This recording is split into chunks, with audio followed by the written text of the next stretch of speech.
welcome back to the reading of the poem of the Man God, written by Maria Valtorta, Volume 3. Chapter 410, Part 2, The Lily of the Valley. Jesus continues, Solomon sang the wonders of God, and so did David, and yet their spirits were not their sovereigns. Oh, I'm sorry. Master, I caught you out this time.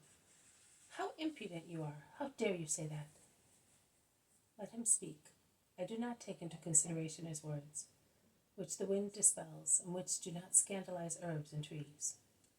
We are the only ones to hear them, and we know how to attach them the importance they deserve, do we not? And we do not remember them any longer. Youth is often thoughtless, Bartholomew. You must pity it. But someone was asking me why I prefer the lily of the valley. This is my reply. Because of its humility. Everything in it speaks of humility. The spots it loves, the attitude of the flower. It makes me think of my mother, this flower, so tiny, and yet how sweet is the perfume of one flower alone. The air around it is scented by it. My mother also, humble, reserved, unknown. She asked only to remain unknown. And yet the perfume of her holiness was so strong that it drew me from heaven. Do you see a symbol of your mother in that flower? Yes, I do, Thomas. And do you think that our ancestors foresaw her when they praised the lily of the valley? Asks James of Alphaeus. They compared her then with other plants and flowers, with the rose, the olive tree, and with the most gentle animals, turtle doves, wood pigeons. They all ascribed to her the most beautiful things they saw in creation, and she is really the beauty of creation. But I would call her lily of the valley and peaceful olive tree, if I had to sing her praises. And Jesus cheers up and brightens, thinking of his mother, and he quickens his pace to be alone. They continue to walk, notwithstanding the heat of the day, because in the hollow of the valley there is a succession of trees protecting from the sun. After some time, Peter lengthens his stride and joins the master. He calls him in a low voice, My master. My Peter.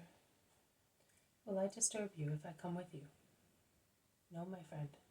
What have you so urgent to tell me that it compels you to come to your master? A question, master.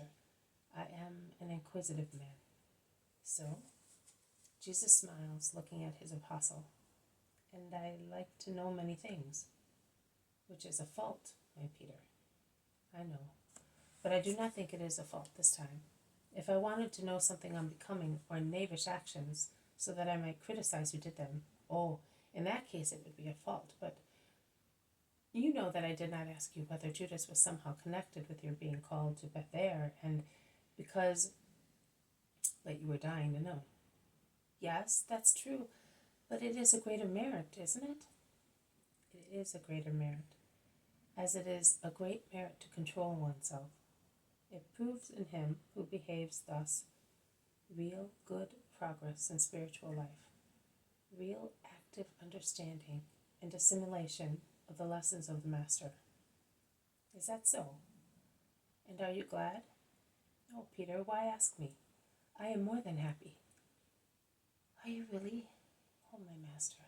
Then it is your poor Simon who makes you so happy? Yes, it is. Did you not know? I dared not believe it. But seeing you so happy, I got John to ask you yesterday, because I thought that it might be Judas also who was improving, although I have no proof of that. But I may be a bad judge. John told me that you said that you are happy because there is one who is becoming holy. Just now you told me that you are happy because I am becoming better. Now I know. The one who makes you happy and cheerful is me, poor Simon. But now I wished my sacrifice could make Judas change. I am not envious. I would like everybody to be perfect, to make you perfectly happy. Shall I succeed? Confide, Simon. Confide and persevere. I will. I certainly will, for your sake, and for his as well, because I am sure that he cannot be glad to be always like that. After all, he could be my son. Actually, I prefer to be Margium's father, but I will be a father to him, working to give him a soul worthy of you. And of you, Simon. And Jesus bends and kisses his hair. Peter is overjoyed. After some time he asks, "Are you not telling me anything else? Is there no more good news? A flower among thorns? A flower among the thorns which you find everywhere?" "Yes, there is. One of Joseph's friends who is coming to the light." "Really? A member of the Sanhedrin?" "Yes, but we must not tell anybody. We must pray and suffer for that purpose." "Are you not asking me who it is? Are you not anxious to know?" "Very much so. But I am not going to ask you. A sacrifice for the unknown man."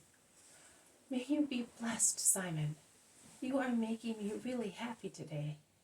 Continue like that, and I will love you more and more, and so will God. Now let us stop and wait for the others."